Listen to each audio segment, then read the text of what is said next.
삼인 삼색의 정치 토론, 삼색 정치 토크. CBS 주말 뉴스쇼 토요일 아침 생방송으로 함께하고 있습니다. 3부는 한 주간의 정치권 주요 이슈를 3명의 서로 다른 시선으로 토론하는 시간이죠. 삼색 정치 토크. 오늘은 민주당 이동학 전 최고위원, 국민의힘 송영훈 전 대변인, 그리고 최병천 신성장 경제연구소 소장 모셨습니다. 안녕하세요. 안녕하세요. 네, 안녕하세요. 네, 날도 흐리고 또 장마철인데 이런 시간에 함께해 주셔서 감사하고요. 많은 청취자 시청자분들이 이 시간 기다리고 있습니다. 왜냐하면 뭐 들으셔서 아시겠습니다만 외신 살펴보고 그리고 또 경제 살펴봤거든요. 1시간 동안 정치잖아요. 그런데 아무래도 아재 갈등 현안들이 있다 보니까 좀 더 좀 날카롭게 좀 논쟁을 주고받는 그런 시간이 되기 때문이 아닌가 싶은데, 근데 사실 또 세 분 다 어떤 그 투사 이미지보다는 조정이라든지 조정자라든지 뭔가 좀 원만하게 해결을 하자는 그런 이미지를 갖고 계셔가지고 네. 오늘 어떻게 갈지 잘 모르겠습니다. 뭐 새 정부의 스텝과 잘 맞는 거죠. 그런가요? 네. 조율과 타협, 네네. 이렇게 통해서 네네. 좀 정치를 복원하고 정치 이런 복원. 방향, 네. 국민을 위해 일을 하자. 네. 이렇게 가면 좋죠. 네, 지금 이동학 전 최고위원 말씀하신 것처럼 새 정부 들어선 지 이제 보름 됐어요. 보름밖에 안 됐습니까? 네, 한참 지난 것 같긴 한데 보름밖에 안 됐는데 어떻습니까? 세 분 짧게 이 새 정부에 지금까지 있었던 일들 한 줄 평 하고 본격적으로 얘기 좀 시작하면 어떨까 싶은데 여당부 네. 살까요? 네, 저는 안정화라고 안정화. 평가를 하고 싶습니다. 안정화. 네, 국민의힘은요? 아직 평가하기 이르죠. 한 달도 채 안 됐기 때문에. 이르다. 네, 유보. 윤석열 대통령이 망친 주가, 네. 이재명 정부에서 코스피 3천 찍었다. 예. 그래서 코피 3천 봤더니 찍었다. 네. 그 주가가 지금 그 코스피 3천이 네. 3년 6개월 만이거든요. 3년 윤석열 정부 6개월. 집권할 때부터 떨어진 거예요. 물론 이제 어허. 여러 가지 우연도 겹쳤겠지만. 예. 그래서 윤석열 정부 때 음. 최저가가 개엄한 이후에 네. 2,360까지 떨어졌다가 어허. 어제 이제 3,000을 돌파했거든요. 예. 그래서 제 그 같이 지내고 있는 그 이제 아무개 중에 한 분이 네. 5천만 원을 주식에 투자했는데 오. 그 다 계속 마이너스에다가 네. 드디어 1,000만 원 땄다고 저한테 땄다. 예. 정권 교체 안 됐으면 큰일 날 뻔했다고 예. 그 얘기 하더라고요. 아마 주변에 많은 분들이 그럴 것 같습니다. 네, 하지만 또 매도를 해서 현금화 해야 수익이 허전되는 거니까 네, 수익 매도 타이밍 잘 잡으시기 바라겠고요. 네, 자연스럽게 좀 이번 이재명 대통령의 해외 순방이라든지 이런 것들 외교 관련된 얘기 좀 해야 될 것 같은데 어떠세요? 여당에서는 현재까지의 모습 어떻게 보시는지 좀 살펴보고 그다음에 또 국민의힘도 할 얘기 좀 있을 것 같거든요.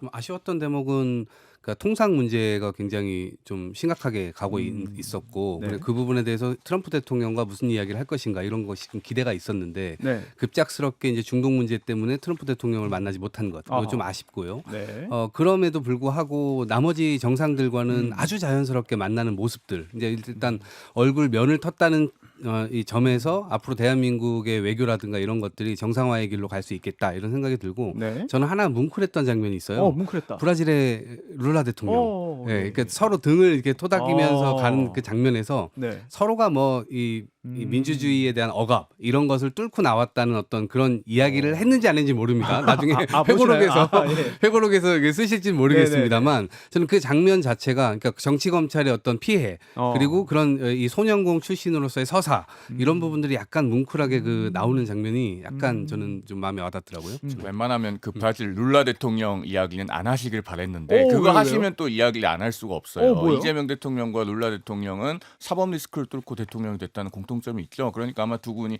그런 동병상련을 나누지 않았겠나 하는 추측도 드는 장면이었다라는 점을 말씀드리고요. 예. 그리고 지금 다자 외교는 아직 평가하기가 이르죠. 1박 3일 정도의 그렇게 길지 않은 일정이었고 이시바 시게루 일본 총리와 정상회담을 한 점 평가합니다마는 그 시간도 한 30분 정도니까 그렇게 길지는 않았습니다. 그러니까 외교 대비 무대 정도다라는 의미가 있겠고 중요한 것은 앞으로 대한민국 외교가 외교의 연속성을 전 세계로부터 확인받는 겁니다. 나토 정상회의도 참석을 해서 계속 중러를 견제하는 흐름에 대한민국도 자유민주주의라는 가치를 서방 국가들과 공유하면서 동참하고 있다라고 하는 거를 계속 확인을 시켜줘야 돼요. 그러면서 트럼프 대통령과도 만나고 관세 문제에 관해서도 본격적인 대화가 이루어지고 이런 일련의 흐름들이 연속적으로 뒷받침되는 것이 중요하다라는 말씀을 야당으로서는 드리겠습니다. 네, 연속성을 또 이제 기대하고 또 지적했습니다. 위성락 안보실장이 했던 멘트가 좀 두 가지가 재밌었는데요. 뭐죠? 돌아온 다음에 한 얘기예요. 네.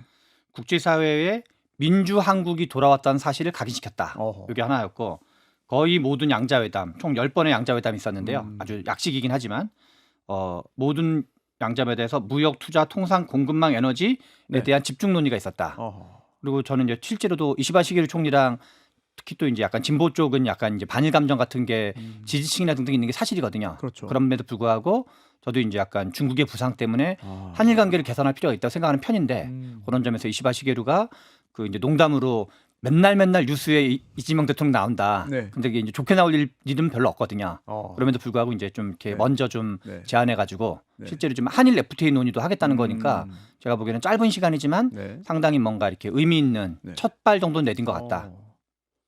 아니 제 그 지인이 일본에서 잡지 표지를 찍어서 보내줬는데 뭐라고 써있었냐면 반일 몬스터 이재명 뭐 이렇게 돼 있어요. 네. 그래서 지금 어떤 이미지냐, 물론 뭐 대중 매체니까 그게 뭐 일본 정가의 평가는 아니겠습니다만 이제 한일 관계가 그동안 또 좀 왜곡된 측면이 있으니까 그것도 또 정부의 또 과제가 되겠죠. 네. 네. 자 이렇게 2주 동안 해외 순방도 했고 여러 가지 움직임을 보이고 있는데 그중에 또 하나가 경제 관련된 겁니다. 좀 전에 최 소장님께서 코스피 3,000 돌파 말씀도 네. 해주셨는데 분위기는 나쁘지 않은 것 같아요. 여기다가 하지만 주가는 좀 이제 상승 분위기입니다만 전반적인 경제 침체를 부정할 수는 없다. 그렇기 때문에 30조 5천억 규모의 추경 그리고 또 전국민 소비 쿠폰 지급 또 자영업자에 대한 빚 탕감 정책까지도 추진하면서 관심을 모으고 있는데 어떠세요? 여당 입장에서는 지금의 상황 그리고 또 정부가 내놓은 대책들에 대해서 어떻게 보시는지 궁금합니다. 지난 5월 달에 1차 추경할 때 저는 언발에 오줌이라도 넣어야 된다. 그럴 정도로 지금 바닥 경기가 너무나 안 좋은 상황이고 예. 특히나 윤석열 정부에서 경제 정책의 실패도 있었습니다만 특히 지난해 연말에 계엄이라는 것을 해가지고 제가 대전에 어디 그 구청 앞에 가니까 현수막이 엄청나게 붙어 있어요. 제발 회식 좀 해주세요. 그러니까 예약이라고 하는 게 이제 노쇼가 네. 아니라 아예 예약 취소가 뭐 예약이 100건이 들어왔다면 거의 98건이 그냥 취소되는. 그러니까 공무원들이 여기서 회식을 하고 있어 이런 눈총 때문에라도 그 회식도 안 되지만 예. 그 업주분들께서는 정말 죽을 맛이었다는 겁니다. 아하. 근데 그게 이제 회복이 지금 안 되고 있는 상황이고 예. 특히나 코로나 이후에 이 모든 것들이 다 회복이 안 된 상황 아니겠습니까? 그러다 보니까 빚을 지으신 분들도 많고 그런 부분에 대해서 이제 빚을 좀 탕감하는 정책과 함께 이 소비 쿠폰이라든가 아니면 지역 화폐 이런 것들을 통해서 결국 경기 진작을 시키겠다라고 하는 것이 이제 신속하게 좀 진행이 됐기 때문에 앞으로 이러한 부분들로 인해서 약간의 기대감이 이제 부풀어 오르는 것 같고 이런 것들이 좀 잘 적용이 돼서 실제로 좀 이 민생 경기가 좀 살아나는 그런 마중물 역할을 했으면 좋겠다 이런 네. 생각입니다. 이동학 전 최고위원은 필요성 또 긍정적으로 말씀해 주셨고요. 또 국민의힘 송영훈 전 대변인 어떻게 보십니까? 확장 재정의 필요성을 부정하는 건 아닌데요. 다만 네. 우리 청취자들 중 10분 중 4분은 이재명 대통령께 투표를 하셨을 겁니다. 제가 왜 10분 중 4분이라고 하냐면은 투표를 안 하신 분들까지 계산하면은 네. 39% 정도가 이재명 대통령을 찍었어요. 자, 그 10분 중 4분은 이재명 대통령과 정부에게 더 유능하고 훨씬 더 성장에 도움이 되고 효율적인 경제 정책을 요구할 권리가 있습니다. 무슨 말씀이냐면 확장 재정이 필요하다고 해도 이렇게 소비 쿠폰을 나눠주는 방식은 세상에서 가장 게으른 경제 정책 중에 하나예요. 게으르다. 경제 성장에 가장 도움이 안 됩니다. 자, 우리가 1조 원을 써서 8,500억 원이 GDP가 늘어날 수 있는 경제 정책과 1조 원을 써서 2,000억 원이 GDP가 늘어날 수 있는 경제 정책 중에 하나를 고르라고 하면 뭘 하시겠어요? 8,500억 원짜리 고르시겠죠? 2020년 8월에 한국은행의 거시개량 경제 모델을 보면 네. 정부 소비를 1조 원 늘리면은 GDP가 8,500억 원 늘어나요. 네. 그다음에 정부 투자를 1조 원 늘려도 GDP가 6,400억 원이 늘어나요. 그런데 네. 경제활동과 관계없이 이렇게 소득을 이전해주는 이전 지출은 1조 원을 늘려도 GDP가 2,000억 원밖에 안 늘어납니다. 자, 제가 이런 말씀을 왜 드리냐면 이 소비 쿠폰 지급하는 거 결국은 빚을 내서 주는 겁니다. 미래 세대의 자원을 땡겨와서 우리가 쓰는 거예요. 그러면은 가장 효율적인 방법으로 써야 될 책무가 우리에게 있는 겁니다. 이재명 대통령도 그 국민께 드리는 말씀, 취임사에서 뭐라고 말씀하셨어요? 이제는 우리가 미래의 과거가 되어 내일의 후손들을 구할 차례입니다. 이렇게 말씀하셨잖아요. 그렇기 때문에 이렇게 단순히 소비 쿠폰을 나눠줘서 소비 진작 효과와 경제 성장 효과는 미미한 정책을 하기보다는 훨씬 더 정교하고 유능한 경제 정책을 펼 필요가 있다는 겁니다. 뒤에서 자세히 말씀드리겠습니다. 그 앞에서 이제 확장적 재정 정책에 대해서는 제가 보기에는 이제 경제학 쪽에서 논의는 크게 세 가지 포인트가 있다고 생각이 드는데 네. 하나는 언제 하는 게 바람직한 거냐. 시기. 예, 근데 그거는 일반적으로 외부 쇼크가 오거나 코로나 같은 또 하나는 이제 경기 변동기 하강기 때 들어가는 게 맞다. 그거는 이제 이번에 충분히 충족이 되고 네. 두 번째는 어느 정도 규모로 들어가는 게 맞냐. 규모. 지금 현재 같은 경우 좀 많이 여러 가지로 어렵기 때문에 대규모로 들어가는 게 맞다. 저는 이제 그 30조 원 지난번까지 합쳐가지고 네. 그것도 이제 금액도 매우 적절하다 생각을 해요. 예. 세 번째로 네. 어떤 방법이 더 효과적이냐. 방법. 이게 실이 이제 우리가 앞에서 그 말씀해 주신 거랑 비슷한 건데 이거는 경제학에서의 논의는 약간 정식화된 답을 가지고 있어요. 그래요? 그거는 뭐냐면 뭐예요? 그게 이제 재정 승수라는 거거든요. 이거는 여러 가지 돌려봐가지고 귀납적으로 네. 승수가 얼마가 나오는지 앞에서 말한 것처럼 1조를 투자하면 이게 8,500억이 나오는지 뭐 6,800억이 나오는지 그게 이제 이렇게 뭐랄까 돈을 만드는 네. 뭐 최근에 호텔 경쟁 논란도 있었지만 핵심은 그 나머지를 다 제거하면 경제가 얼마나 잘 순환되느냐 이슈거든요. 순환. 그건 이제 물론 이제 그 안 하는 경우에도 됐기 때문에 논란이 더 됐지만 예. 투입한다고 가정했을 경우 재정 승수 그러니까 정부가 직접 공공 서비스를 소비하거나 투자할 경우에는 네. 지금 재정 성수가 한 0.68 정도로 나오는 걸로 이건 그냥 데이터상으로 입증된 거예요.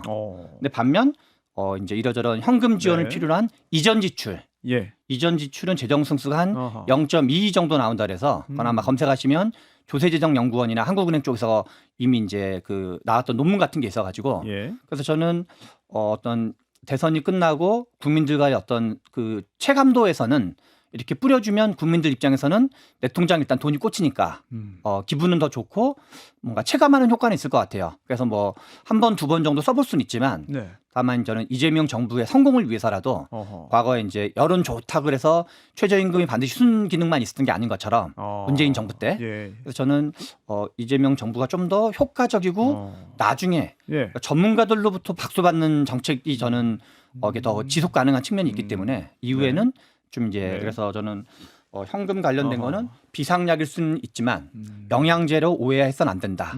그런 좀 얘기를 드리고 싶습니다. 네, 지금 두 분이 지적해 주셨는데 이동학 최고위원께서 이 부분 어떻게 보시는지 특히 뭐 시기, 규모는 적절해도 방법은 좀 고민 한번 해봐야 되는 거 아니냐. 여기에 대해서 한번 의견 듣고 다음 주에 한번 넘어가 볼까요? 저는 지금 이 정책이 유효하다고 보는 것이 이미 지금 자영업자들은 사실 폐업하고 싶어도 지금 대출 이전에 해놨던 것들 때문에 그걸 당장 갚아야 되잖아요. 네. 그렇기 때문에 그 의무를 지금 질 수가 없는 그런 상황 속에서 폐업도 못 하고 있는 그런 상황이란 말이에요. 네. 그리고 기존에 작년만 해도 자영업자들이 100만 명이 폐업을 했습니다. 그러니까 그런 상황 속에서 지금 이것들을 정부가 과연 그냥 지켜만 보고 있어야 되느냐. 당연히 이제 정부가 바뀌었고 그런 부분이 일정 부분 전 표심으로도 드러났다고 생각을 하고요. 네. 그리고 뭐 아까 이제 40%라고 얘기를 하셨는데 나머지 뭐 60%는 그럼 이걸 바라지 않느냐. 저는 그건 또 아니라고 봅니다. 이건 이거대로 저는 정책의 효과나 아니면 정책의 지지 여부는 그 이후에 또 다시 또 나타날 수 있는 문제라고 보고요.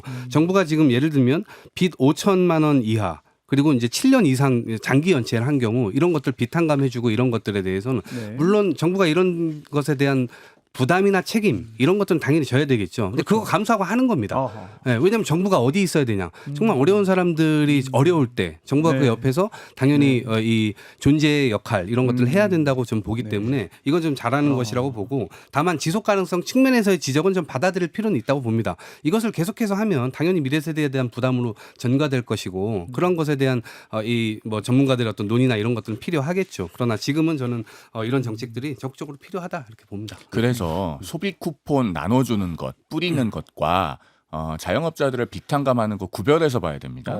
소비 쿠폰을 나눠줘도요 생각보다 그렇게 소비 증대 효과가 크지 않아요. 그래요? 2020년에 전국민 1차 재난지원금 5월에 지급했었잖아요. 그러고 나서 그해 12월에 KDI가 1차 긴급재난지원금 지급에 정책적 시사점이라는 보고서를 냅니다. 거기 보면은 신용카드 사용액을 가지고 통계를 내서 소비 증대 효과가 얼마나 되는지 검증을 해봤어요. 100을 나눠주면은 실제로 소비 증가에 연결되는 부분은 26에서 36 정도밖에 안 된다는 겁니다. 그리고 그해 5월에 그 전국민 재난지원금을 나눠줬는데 그해 8월이 되면요 카드 사용액이 도로 줄어요.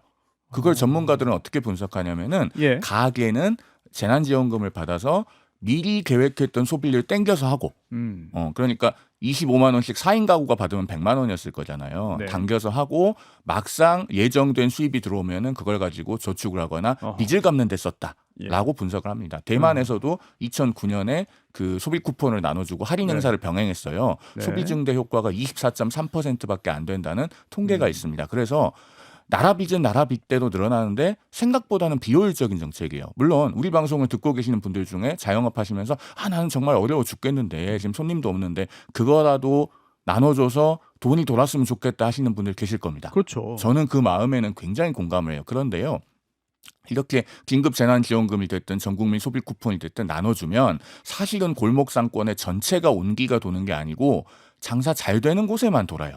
돈이 원래 돌던 데만 더 돌게 됩니다. 그럼 어떻게 해야 돼요? 그러니까요. 이걸 가장 어려운 분들부터 지원을 하려면 제가 앞서도 소비 쿠폰 나눠주는 것과 자영업자들 지원하는 건 구분해서 봐야 된다고 말씀드렸잖아요. 특히나 지금 5천만 원 정도의 빚을 뭐 7년 이상 못 갚은 분들 탕감해 주신다고 하는데 정말 어려운 분들의 구간은 지금 어디 있냐면요. 앞서 이동학 최고위원도 말씀하신 부분 중에 폐업을 하고 싶어도 못하는 분들이 있습니다. 예를 들면 폐업을 하려면 마이너스 대출 일시에 상환해야 돼요. 그런 것 때문에 이자만 근근히 내면서 폐업 비용 평균 한 1,559만 원 정도 든다고 하는데 그것도 감당 못해서 폐업 못하는 분들이 있어요.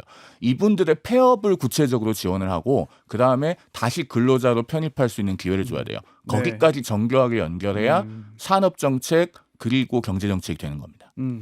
알겠습니다. 박근혜 대통령이 네. 공약 중에 하나가 탕감이었어요. 아, 그랬어요. 우리 이제 국민의힘의 전신이었던. 그래서 2012년 대선 때 이제 경제민주화 복지국가를 해가지고 제가 이제 2013년에 이제 국회 보좌관도 했었는데 그래서 그때 그 국민 행복 뭐였나 아무튼 해서 탕감을 해가지고 네. 그 저기 이제 그래서 자산관리공사 캠코를 통해 가지고 탕감 정책을 실제로 썼고 그리고 이후에 이제 금융위나 등등 대환대출도 많이 썼기 때문에 이게 뭐 민주당 이재명 포의 정책만으로 보기는 어렵다. 탕감 또는 뭐 대환대출 이런 등등이 예. 그리고 또 하나는 그 내수를 활성화시키는 미국 사례를 보면 네. 내수를 활성화시키는 가장 좋은 정책 중에 하나는 주가 활성화 정책이에요.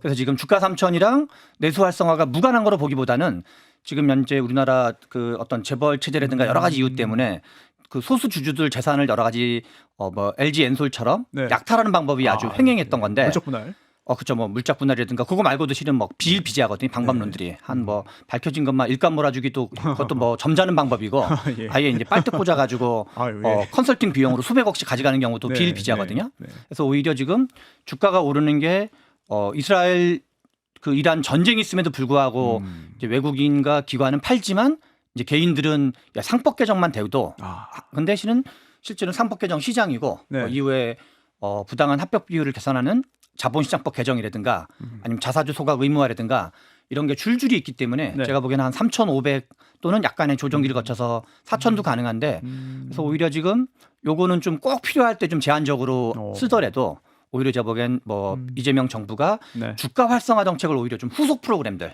상법 개정 말고 네. 그걸 하는 게 실제로 내수 활성화에 큰 기여를 한다라고 네. 생각이 듭니다. 이렇게 경제 관련된 얘기 살펴봤는데 사실 이게 돈 얘기잖아요. 근데 이 돈 관련해서 또 하나 좀 논란이 있습니다. 바로 김민석 국무총리 후보자 관련된 여러 가지 의혹들인데 뭐 아들의 뭐 그 여러 가지 이런 동아리 아이디어와 뭐 법안 관련성 이런 것들에 대해서는 뭐 발의한 적 없다. 반영되지 않았다라는 해명을 내놨습니다만 이 돈 관련해서는 사실 이게 수치가 나오는 거잖아요. 그러다 보니까 국민의힘의 공격이 매섭고 또 여기에 대해서 민주당 측에서도 여러 가지 반박들을 내놓고 또 더 내놓아야 하는 상황이 아닌가 싶습니다. 5년간 벌어들인 수익이 약 5억 2천만 원 정도인데 사용한 게 13억 원이다. 그럼 8억 어디에 있느냐? 어떻게 쓴 거냐 8억. 이 부분에 대한 의혹들 국민의힘에서도 굉장히 좀 지적을 계속하고 있어요. 이거를요 무슨 뭐 경조사비 그다음에 출판기념회 등을 통해서 수입이 있었다고 김민석 후보자는 그렇게 해명을 하잖아요. 그런데 그러면은요 매년 공직자윤리법 위반했고 선거 나올 때 공직선거법 위반했다고 자백하고 있는 겁니다. 자, 제가 개인의 어떤 결혼사까지는 얘기 안 하고 싶었는데요. 김민석 후보자가 재혼을 언제 했냐면 2019년 12월 12일에 했어요. 본인이 페이스북에 결혼 소식을 알린 포스팅이 지금도 남아 있습니다. 날짜까지 외우십니까? 마지막에 보면은 축의금은 정중히 사양합니다 이렇게 돼 있어요. 그러면은 그때 거액의 축의금이 들어왔나요? 들어왔으면 자 제가 이 날짜를 말씀드리는 이유가 선거 나올 때요. 재산 신고를 언제 기준으로 하냐면 그 전에 12월 31일 기준으로 해요. 공직자윤리법을 준용하기 때문에. 그래서 12월 12일에 결혼식을 하면서 만약에 거액의 축의금이 그때 들어왔었다. 그러면은 2020년 총선 나올 때요. 현금 보유한 거 신고를 해야 됩니다. 1,000만 원 이상이면은 신고를 해야 되고 그게 공직자윤리법 시행령이나 시행규칙에 있는 것도 아니고 모법에 있어요. 그러니까 김민석 후보자가 뭐 결혼 그다음에 뭐 장인상, 출판기념회 이런 것들을 통해서 거액의 현금이 들어왔다고 하면은 그 자체가 공직자윤리법 위반을 자인하고 있는 것이다. 덧붙여서 말씀드리면 민주당에서 나온 분들 중에 어떤 분들은 방송에서 그렇게 말씀도 하세요. 뭐라고요? 현금이 있어도 거의 신고하지 않는 것이 정치권의 관행이다. 그렇게 말씀하시면 안 돼요. 왜냐하면 이재명 대통령은 2021년 경기도지사 시절에 현금 3억 2,500만 원 재산 신고한 적이 있습니다. 저는 지켜보면서 네. 국민의힘이 좀 전략을 잘못 잡은 거 아닌가. 아, 그래요? 그러니까 예를 들면 현미경으로 이 실오라기 하나까지 다 예. 잡아내겠다라고 하는 것 그 행동에 앞서서 네. 왜 본인들의 인사할 때나 이런 것들은 아무것도 적용하지 않았었거든요. 네, 그렇기 때문에 바로 그 몇 개월 전이잖아요. 다 인사들이 수두룩백백 그냥 모든 것들이 그냥 일사천리로 다 돼버렸어요. 네. 야당에서 이런 지적들을 했어도 저희 민주당 쪽에서 지적을 했었어도 그때 당시 이런 사달을 엄청나게 날 것이라고 본인들도 다 예측을 했었는데 인사검증에 있어서 모든 것들이 다 방탄으로 가져갔고 그러다 보니까 지금 쏘는 화살들이 전부 다 부러지는 거예요. 그리고 그 전략을 잘못 잡았다고 얘기를 하는 것은 네네. 적어도 국무총리 한 나라의 국무총리를 인사검증하는 데 있어서 네. 도덕성이나 돈 이런 것들에 대해서 할 수 있습니다. 그런데 적절하게 저는 국정 운영의 방향이나 철학 이런 거 좀 섞어줘야 된다고 봐요. 근데 섞어라. 이런 것에 대해서는 일절 예. 나오질 않습니다. 안 도대체 나온다고요? 예, 어떻게 국정 운영할 건데 어허. 이 부분에 대해서 앞으로 경제 정책 어떻게 할 건데 외교나 예. 국방 뭐 이런 것들은 대통령이 한다 하더라도 예. 그럼 내부적으로 내치에 관해서는 어떤 방식으로 할 건데 이거를 좀 적절하게 50대 50으로 섞어주든가 그리고 나머지 청문위원들 다 어디 갔어요? 주진우 의원밖에 안 보입니다. 그 주진우 의원이 대표적으로 들고 나오는 게 그 재산 관련된 네, 그거 네, 하나밖에 없어요. 어. 그리고 남의 이제 자식 건드리면 자기 자식 눈에도 피눈물 남는 겁니다. 그러니까 이런 방식으로 인질극하는 것은 전 대단히 아유, 잘못됐다. 예. 인질극이다. 네, 이렇게 생각을 하기 때문에 네. 저는 청문 전략 자체가 제대로 수립된 것이 맞나 네, 대단히 좀 안타깝다는 생각합니다. 글쎄요. 청문 전략이 잘못됐다는 부분 저는 전혀 수긍하기 어려운 게 그게 네. 잘못된 것이라면은 민주당에서 그렇게 주진우 의원을 열심히 공격해서 1.4를 하겠습니까? 그만큼 국민의힘의 전략이 아프니까 그리고 메시지를 반박할 수 없으니까 메신저를 공격하고 있는 거예요. 그러면서 말씀하신 것처럼 주진우 의원이 지금 청문의 스타가 되고 있는 상황이다라는 부분 말씀드리고요. 그다음에 국정운영 철학 부분은 왜 검증하지 않느냐고 하니까 제가 이 자리에서 검증해드리겠습니다. 김민석 후보자의 그 중국 칭화대 법학 석사 논문에 보면은 탈북민이라고 하지 않고 북한에서 쓰는 용어로 도북자 이런 식으로 표현을 하고 있다고 해요. 그러면 그런 김민석 후보자의 북한관에 대해서는 어떻게 생각하십니까? 근데 사실 그 부분은 뭐 제가 뭐 진행자지만 중국 대학에서 중국 학위를 받아야 되니까 또 거기서 쓰는 용어 뭐 썼다라고도 볼 수 있지 않을까요? 아니 대한민국 정치인이 대한민국 국민으로서 외국 유학생이잖아요. 유학생으로서 논문을 쓰는데 거기 왜 북한식 용어를 써서 도북자라고 해야 되죠? 그러니까 그런 부분도 지금 그런 부분도 국민의힘에서 분명히 검증을 하고 있다는 말씀을 드리는 거예요. 그다음에 도덕성과 금전, 경제 이런 부분을 말씀하시니까 한 말씀만 더 드리면은 네네. 기본적으로 정치자금법 위반 2번의 전과 사범이면요. 옛날 같으면 국무총리 후보자 자체가 못 됩니다. 국무총리 후보자로 처음 인사청문회 대상에 오른 김대중 정부 때 장상전 이화여대 총장 위장 전입 가지고 낙마했어요. 언제부터 우리나라의 공직자에 대한 도덕성이 이 정도로까지 추락했는지 참 개탄을 금할 수가 없습니다. 저는 20년 전 얘기가 아니라 불과 2, 3년 전 얘기라도 좀 해주셨으면 좋겠어요. 그 2, 3년 전 얘기 한마디만 제가 더 하면은 근데 왜 이번에 국무총리 후보자는 증인을 한 명도 채택을 안 해요? 보세요. 이제 칭화대 건도 마찬가지입니다. 칭화대 건도 이제 제대로 출석한 거 맞냐? 이거 이렇게 했었다면 이거 완전 슈퍼맨이다. 처음에 이제 이렇게 공격을 하다가 실제 이제 출입국 기록을 엑셀까지 다 깔끔하게 정리를 해가지고 줬어요.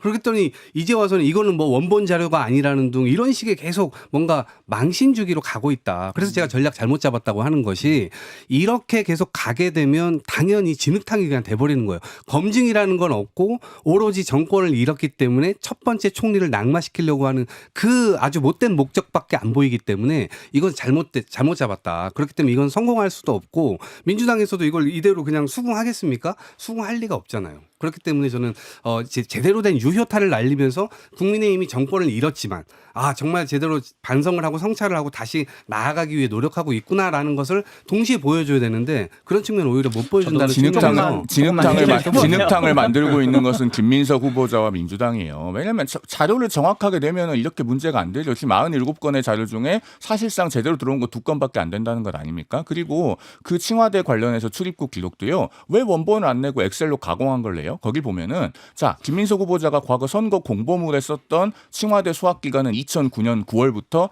2010년 7월까지예요. 근데 그것과 무관한 기간의 출입국 기록까지 앞뒤로 잔뜩 붙여놨어요. 훨씬 더 많아 보이게. 실제로 그 기간 동안에 중국에 체류한 기간은 김민석 후보자가 올린 엑셀을 보면은 26일밖에 안 돼요. 1년에 26일만 다니고도 학위 줍니까? 제가 마지막으로 짧게만 한 말씀 드리면은 민주당 의원들 중에 고르고 고른 첫 총리 후보자가 김민석 후보자일 거라고 저는 생각합니다. 그러면은 이재명 대통령이 김민석 후보자를 정말 임명하느냐 마느냐는 민주당 의원들을 얼마나 존중하느냐에 달려 있어요. 민주당 168명의 국회의원 중에 가장 깨끗하고 가장 유능하고 가장 도덕적인 인물이 김민석 후보자다라고 하면은 민주당 지지층에서 아마 실망하실 겁니다. 네, 최소한님 오래 기다렸습니다. 네네, 오래 기다렸습니다. 지난 대선 국민의힘 대선 후보 경선 때 이제 그 한동훈 후보랑 홍준표 후보가 했을 때 한동훈 후보가 홍준표 후보한테 질문했던 게 김문수 후보한테 질문했던 게 정가 사범이가 있었어요.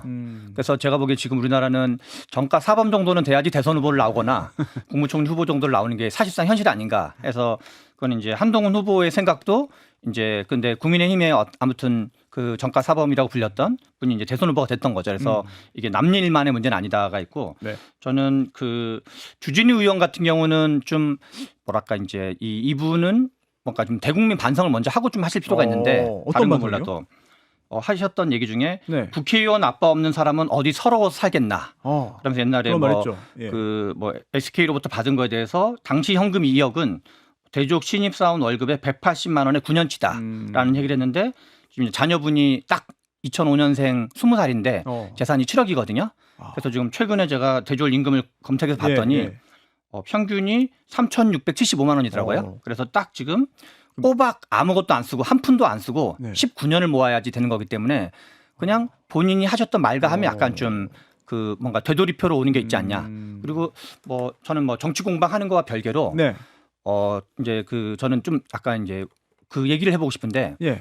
우리나라에서는 옛날 노회찬 의원 돌아가셨던 거랑도 관련이 있을 수 있지만 우리나라에서는 원외 정치인은 돈을 벌 방법이 없어요. 후원해도 안 되고. 네, 후원해도 안 되고 아니면 정치를 그만두는 건 가능할 수 있죠. 직장 생활을 하면. 네. 그래서 저는 이게 이제 뭐 공방이야 이렇게 저렇게 있을 수 있다 치더라도 네. 조금 약간 줌을 우리가 어허. 한 박자 떨어져서 보면 원외 정치인은 정치를 어떻게 할 수 있는 거냐. 그리고 정치하다 보면 떨어질 수도 있고 붙을 수도 있는 건데 네. 떨어지는 기간은 엄청나게 돈 많은 재산이 뭐 한 50억 100억 넘는 사람은 몰라도 그냥 일반적인 사람이라고 치면 저는 정치 자금 제도를 뭔가 좀 개혁할 필요가 있는 게 아닌가. 원외 정치인도 어떤 형태로든 있지 않으면 뭔가 법으로는 있지만 현실로는 이러저런 방식의 편법을 쓸 수밖에 없거든요. 그래서 저는 이것을 한 명의 어떤 도덕성 문제로만 볼 문제가 아니라 어떤 제도적인 어떤 현실과의 간극 그런 것도 한번 좀 정직하게 있는 그대로 들여다볼 필요가 있지 않나 생각합니다. 네, 이번 논란과 별개로 또 우리 사회가 또 제대로 또 개선해 나가고 또 문제를 없애기 위한 노력도 해야 되니까요. 또 여야가 또 이런 부분도 공감대를 이루어서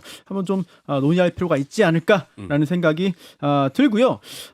저희가 다룰 주제가 굉장히 많은데 중간 광고 잠깐 듣고 돌아와서 이어나가도록 하겠습니다. 네, 삼색 정치 토론 생방송으로 세 분과 함께 하고 있습니다. 이동학 전 최고위원, 송영훈 전 대변인, 그리고 최병천 신성장 경제연구소 소장과 함께 하고 있는데, 자 이재명 정부 관련해서 얘기 나눠봤잖아요. 지금 돌아온 이 시간은 김건희 여사 얘기 좀 해보겠습니다. 특검 이제 본격적으로 출발했습니다. 3대 특검이. 그리고 또 김건희 여사는 그동안 특검 출범하면 조사받겠다. 대선에 영향 미칠 수 있으니까 조사 못 받겠다라고 했는데 병원에 입원했습니다. 이거 민주당 쪽에서는 어떻게 보고 있습니까? 저는 이제 어쨌든 지금 그 수사망이 좁혀오니까 그거 자체를 좀 피하려고 하는 거 아니냐라고 하는 것이고. 회피성이다. 네, 근데 이제 우울증이라고 하는 것이라고 하는 병명을 막 얘기해도 되는지 모르겠는데 네. 저는 이 자체가 실제 신빙성이 있는지 모르겠어요. 네, 이분이 이제 뭐 예를 들면 진짜 뭐 몸이 아프다, 정신이 굉장히 어려워졌다 네. 이런 얘기를 했는데도 네. 녹취록이나 이런 거 그 뒤에 나온 거 들어보면은 멀쩡하잖아요. 근데 녹취록은 예전 네. 거니까. 아니 그 예전에도 마찬가지고요. 네. 그리고 나서 뭐 개 안고 산책하는 모습 보여주고 네. 여러 가지 측면에서 어쨌든 신빙성 없는 것들이 굉장히 많아요. 그래서 저는 위장일 가능성 굉장히 클 수 있다. 이렇게 그 정도까지 어쨌든 신뢰감이 메신저로서 망가져 있는 상태라고 보고 네. 이제 수사망이 좁혀오다 보니까 본인이 피할 수 있는 길은 그거라고 생각을 했을 텐데 네. 저는 어찌됐건 국민적 공분이 굉장히 높고 특히나 이제 과거에 보게 되면 지금 수사나 이런 것들은 이제 특검이 지금 시작됐기 때문에 그 지점에서 오히려 더 매를 좀 벌고 있는 과정 아닌가? 어허. 좀 이것도 좀 전략이 잘못된 거 아닌가 싶어요. 네. 네. 큰 틀에서 이동혁 최고위원 말씀에 간만에 동의합니다. 오래간만에 동의한다. 왜냐하면은 김건희 여사가 실제로 어떤 상태인지는 진료 기록이 공개되지 않았기 때문에 정확히 알 방법은 없어요. 그러나 네. 그러나 민심의 중앙값은 지금 김건희 여사가 수사를 회피하고 있는 것이 아니냐라고 하는 의구심에 맞춰져 있다고 봅니다. 근데 실제로 아플 수도 있는 거 아닙니까? 그러니까 그럴 수도 있어요. 네. 그런데 국민들께서는 많은 의구심을 갖고 있는 상태라는 것이죠. 의심은 있다. 예. 그리고 그런 상태는 김건희 여사가 상당히 자초한 부분이 대단히 커요. 자초했다. 자업자득이라는 겁니다. 왜냐하면 자업자득. 그동안에 그 대통령 배우자 신분일 때는 검찰에서 조사받을 때 제3의 장소에서 조사를 받았고 그리고 전직 대통령 배우자 신분이 되고 나서는 대단히 납득하기 어려운 이유로 출석을 회피했어요. 네. 대선에 영향을 미칠 수 있기 때문에 대선 끝나면 나가겠다. 이거 사실 국민들께서 수긍하기 어려운 이야기 아닙니까? 끝났으면 나와야 되는데. 그런 상황에서 대선이 끝났는데도 이번에는 입원해버렸잖아요. 그러니까 그런 시선을 받는 것이 어떻게 보면 자업자득이다. 그래서 억울하게 생각할 수 없는 상황인 것이다. 라는 말씀을 드리는 겁니다. 네, 최 소장님. 김건희 여사가 우울증으로 입원한 날짜가 재밌어요. 그 검찰이 소환 출석 요구를 하니까 그날 네. 입원했어요. 그날이에요. 네, 같은 날이에요. 6월 16일 날인데요. 그래서 우리가 이제 좀 약간 다르게 생각하면 네. 우울할 만해요.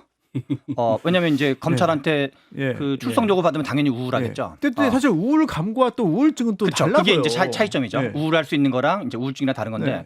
그리고 제가 보기에는 우울한 이유가 하나가 더 있어요. 그 이재명 대통령이 주가 조작하면 패가 망신할 것이 앞으로는 될 것이다. 그것도 그 김건희 여사가 지금 도이치모터스 주가 조작 의혹으로 이분도 이제 주가 조작이 지금 그 검찰이 출석 요구한 게 주가 조작 때문이거든요. 네, 그렇다면 주가 조작은 가만히 안 두겠다는 정부가 등장한 거예요. 그 이전 정부는 안 그랬는데 주가 조작에도 좀 관대하게 하고 약간 이제 근데 제가 좀 이제 검색을 해봤더니 주가 조작을 하면 50억 이상인 경우에는 최고 무기징역으로 지금 우리나라 자본시장법이 돼 있고 실제로는 한 최고는 13년 정도를 징역을 했고 근데 이제 지금 김건희 여사가 주가 도이치모터스로 한 거가 지금 부당이익이 한 14억 정도로 언론에 의하면 알려져 있거든요. 14억이면 얼마냐 봤더니 3년 이하의 징역이라는 거예요. 그래서 김건희 여사가 이 검찰로부터 출석 요구를 받으면 특히나 지금 이제 주가 조작은 가만히 안 두겠다는 정부가 출범했기 때문에 그 어떻게 보면 당사자로서 충분히 우울할 만하다는 생각은 이해가 가나. 가나 마침 그게 이게 이제 딱 출석 통보일에 딱 한 걸로 봐서 이게 이제 약간 뭐랄까 뺑기라고 흔히 말하는 이제 속임수 사실이 아닌 위장일 가능성이 너무 많기 때문에 이제 조만간에 한 박자 있다가 빨리 어차피 피하기 어려운 거기 때문에 정면으로 좀 받을 걸 현실을 수용하시는 게 필요하지 않나 생각이 듭니다. 근데 지금 주가 조작 얘기 나왔으니까 그 증거들이 새로 나왔잖아요. 녹음 파일이 수백 개가 나왔다. 근데 이게 그러면 그동안 수사를 어떻게 한 것이냐? 근데 뭘 한 것이냐? 할 의지가 있었던 거냐? 불기소를 했는데 그때 밝혔던 내용들이 다 그럼 틀린 거냐? 잘못된 거냐? 그럼 갑자기 그동안 없던 게 왜 지금 나왔냐? 갖고 있다가 나온 거냐? 정말 몰랐던 거냐? 무슨 내막이 있는 거냐? 국민의힘에서도 유인 문제 관련해서 뭔가 좀 굉장히 내적 고민과 갈등과 이런 것들이 있을 것 같습니다. 고민과 갈등할 필요 없어요. 그냥 있는 그대로 왜 그 당시에는 확보를 못했는지 밝히면 됩니다. 이 부분에 대해서 누가 밝혀야 돼요? 그러니까 그건 뭐 검찰에서 감찰을 하든 어떤 식으로든 밝혀야 되겠죠. 특검도 있고 그거를 방어하고 두둔할 생각을 해주면 안 됩니다. 아. 자, 우리 진행자께서도 변호사고 저도 변호사인데 네, 네. 이런 식으로 수사하는 건 납득 안 되잖아요. 왜냐하면 안 김건희 되죠. 여사의 증권 계좌가 6개 증권사에 있었다고 하는데 녹음 파일이 이번에 발견된 증권회사에서는 김 여사가 HTS 그러니까 네. 컴퓨터로 거래를 했다고 하니 네. 거기서는 녹음 파일을 확보 안 했다는 것 아닙니까? 네. 근데 그렇게 압수수색하는 것은 사실은 대단히 이례적이에요. 나머지 그렇죠. 증권사에서는 녹음 파일 압수했으면은 여기서 똑같이 압수물 목록에 넣고 압수해야죠. 네. 그렇게 수사된 것은 아마 우리나라에 지금 전국 변호사 3만 명이 넘는데 그중에 상당수가 이해하지 못할 것이다. 그렇기 네. 때문에 정확하게 밝혀야 됩니다. 아니 근데 지금 국민의힘 내에서도 여전히 윤석열 전 대통령 또 김건희 여사에 대해서 온정적이고 또 온정적인 걸 넘어서 이 비상계엄 선포에 대해서도 뭐 반성하지 않는 듯한 그런 분들이 굉장히 많고 또 방송 들으시는 국민의힘 지지자분들 중에도 상당수가 있거든요. 그런 온정적인 시선을 단호하게 끊어내고 절연하는 것이 국민의힘의 반성과 변화와 쇄신의 시작이에요. 그런 점에서 지난 19일에 윤석열 전 대통령에 대한 3차 출석 요구가 있었죠. 경찰에서. 네. 결국 출석하지 않았잖아요. 네. 그 부분도 당에서 논평이나 입장을 통해서 윤 전 대통령의 조속한 출석을 촉구했어야 됩니다. 어허. 그래야지 국민들께서 가시적으로 절연했다는 거를 느끼실 수 있었을 거예요. 그럼 논평은 당내에서 그럼 누가 결정해서 누가 만들어서 누가 내는 겁니까? 그런 부분이 현재는 지금 사실상 원내 지도부가 당의 주도권을 쥐고 있잖아요. 훨씬 더 절박한 변화 의지를 예. 가져야 된다고 봅니다. 사실은 저는 그런 입장이 나오지 않은 것은 다소간 실기한 측면이 있고 그런 점에서 당에 대해 네. 계속 고언을 드리는 겁니다. 방송을 통해서. 그렇군요. 네. 저는 이제 과거 수사 과정에서 네. 이미 당시 수사팀에 있었던 검사가 압력이 위로부터 내려오고 있다. 어허. 그러니까 수사를 제대로 하지 말아달라는 압력 이런 예. 것들이 보도가 이미 된 바도 있고요. 우리가 다 지켜보지 않았습니까? 이원석 검찰총장이 법불악위 이거 어려운 사자성어 써가면서 어려워요. 법은 그 권력에 아부하지 않는다 이 얘기를 했잖아요. 그리고 네. 바로 김건희 여사 수사팀 꾸리고 바로 하자마자 일주일 뒤에 인사가 바로 났어요. 검찰총장도 모르는 인사가 다 났습니다. 그거는 처음부터 이거를 덮어주기 위한 그 술수를 국민들 모두가 다 지켜봤단 말이에요. 검찰총장이 허수아비 되는 모습을 봤단 말이에요. 그러니까 이 검찰 수사가 제대로 되지 않았을 것이다. 이것은 너무나 명백한 것이고 헌재에서도 이 부분을 확인했잖아요. 이 검사 탄핵안을 민주당에서 올렸을 때 그렇죠. 예. 이거 제대로 정말 제대로 증거나 이런 것들을 수사할 의지가 있었는지 의문이다. 기각은 했지만. 예, 기각은 했지만 그 부분에 대해서 제대로 수사했느냐 여기에 대한 의문을 남겼단 말이에요. 어허. 그리고 과거에 보면 명태균 건도요.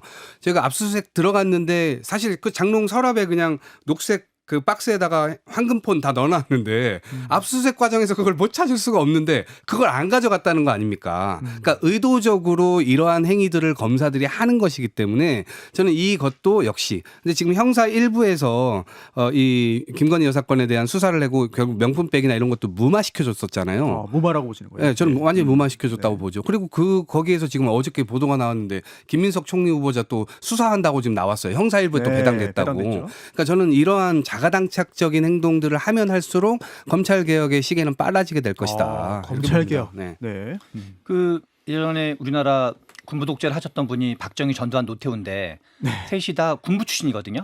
네. 그래서 김영삼 대통령이 군부의 여러 가지 인적 네트워크가 있으니까 하나회 청산 같은 걸 한 거였거든요. 네, 무민정부. 네, 그게 이제 그리고 이제 그 하나회라는 것 자체가 하나의 그거 됐던 것처럼. 네.